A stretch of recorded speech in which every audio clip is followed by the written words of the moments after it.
we'll be running that promotion throughout the program just to say congratulations to Bishop Morton. So we do hope that you enjoy it and stay tuned for that. Right now we've been joined by Miss Loretta, who is going to talk to us a little bit about taxes. We did already pass our tax deadline, but we can always use some helpful hints, and there's a whole bunch of stuff that we could learn. Absolutely. For this year and next year? Absolutely. Well, the biggest question I get right now is what happens if I didn't file? A lot of people miss the tax deadline. Okay.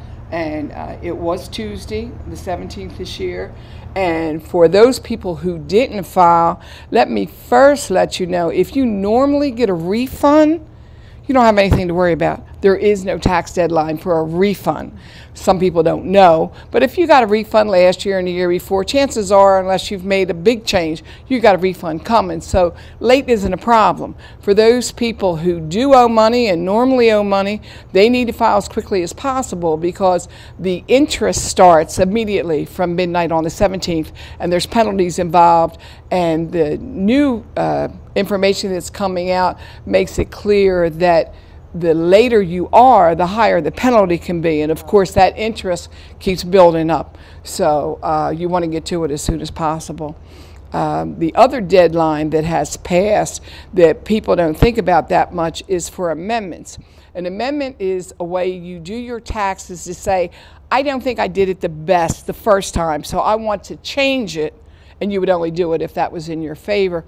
And that has a 3-year deadline. So the people who wanted to fix something to get money back in 2008 tax return had to have it in by midnight on the 17th. So that kind of made more of a deadline for me because I do a lot of amendments. And if it wasn't postmarked by then, even if you find out that you've been making the same mistake for 5 years, you can only get your money back for 3. And that's the rules. Mistakes that people make that require an amendment? Oh, well, I'm working on 3 of them right now because I worked on, like, these are new clients, and when I asked them certain questions about 2011, I found out there were things they didn't know, so I fixed 2011, and then I fixed 8, 9, and 10. So with the 8's done, I'm still looking at the 9 and 10. 2 different scenarios. One of them, very simple. A family had a young person in their household, one of their children, who was 22 or 23. They mistakenly believed that once that child was 18, they couldn't claim them anymore. The rule is you can claim anybody you support, regardless of age, if they make under the personal exemption amount. In 2011, that amount was $3,700. So if a family had a young person that worked part-time or didn't work at all or was in a situation with little schooling or whatever, then they could still be claimed the same way they were when they were under 18, and a lot of people don't know that. So when I found out that this family was missing this money in 2011, I made sure they got it for 2011, and we hurried up and did 2008. Now, just by changing that one fact for this family, one child that they did not know that they could claim, and there was no earned income credit or anything, right. Just that one fact got them an additional $525 on the federal and $215 on the state. Wow. So they ended up with $740 coming that they did not expect for 2008. Now, I made $170 off of that because I had to charge them for these different forms. Right. So we're both very happy, and I'm going to get them the same amount or amounts very close to that, depending on the income, for 2009 and 2010. But that's a very simple amendment. Another lady I'm working with, she's had a business in her home for some time, and she didn't put it on her taxes because she didn't make any money. This is one of the biggest mistakes going. If you didn't make any money, you really want it on your taxes because you're allowed to claim a loss. And if you have a loss on a side business, she was retired, she has pensions and whatnot, lovely lady, but if you have a loss, then that goes together on your 1040 with your pluses, your income. That makes you pay less tax on the income that you got that doesn't have anything to do with your business. I understand. So I had her, and again, this came up when I was doing 2011. She's a first-time client, and when we talked about some of these things that were going on with this business, she has an office in her home and all that, we did it right on the 2011. I said, get in your files, write me down numbers. So we did an amendment for 2008.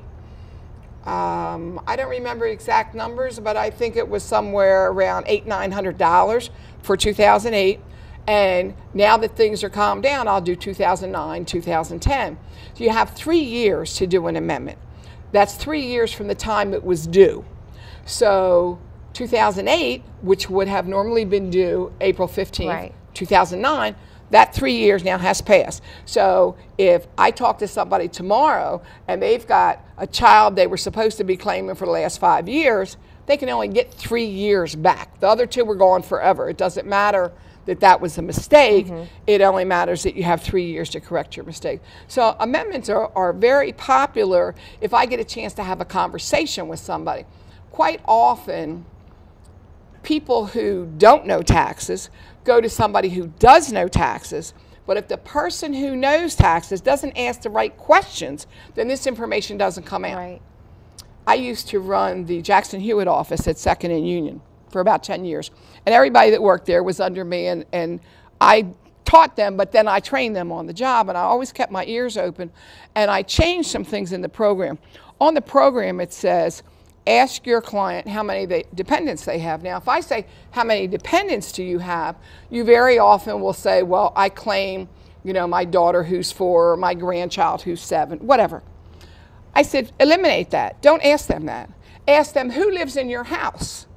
And they will look at you funny, like, why are you asking me my business? But I tell them, I said, this is between me and you. The IRS isn't here. I want to know who lives in your house, because chances are you have dependents that you don't know are dependents.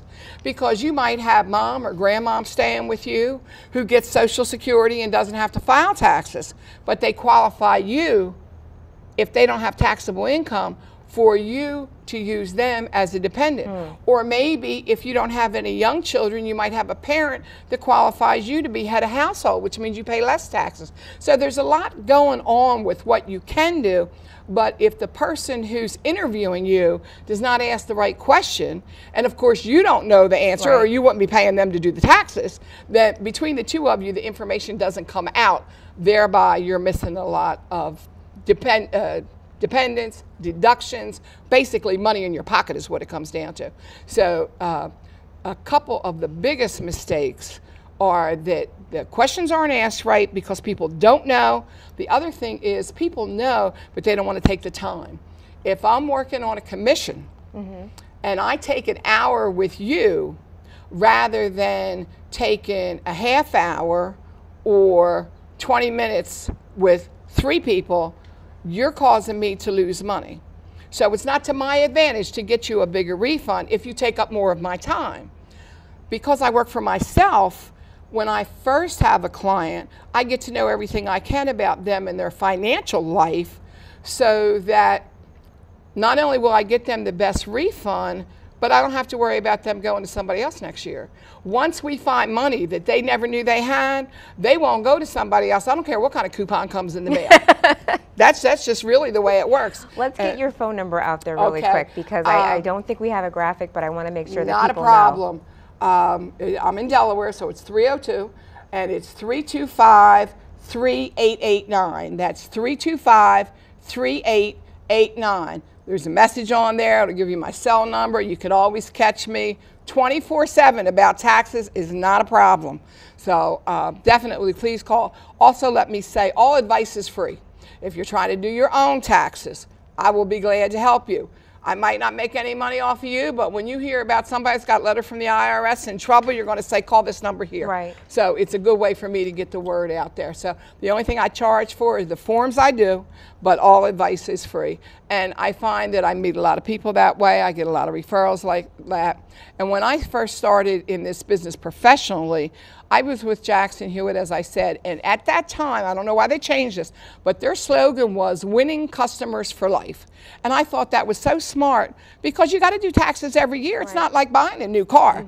You're going to have to do this every year. So what I try to do in building my business is do such a good job that not only are you not going to somebody else next year, but you're going to tell your friends. Right. Exactly. And I also give 10% off next year for anybody that you sent to me this year. So it, you know, it kind of works itself out. And I enjoy it. I really like doing it.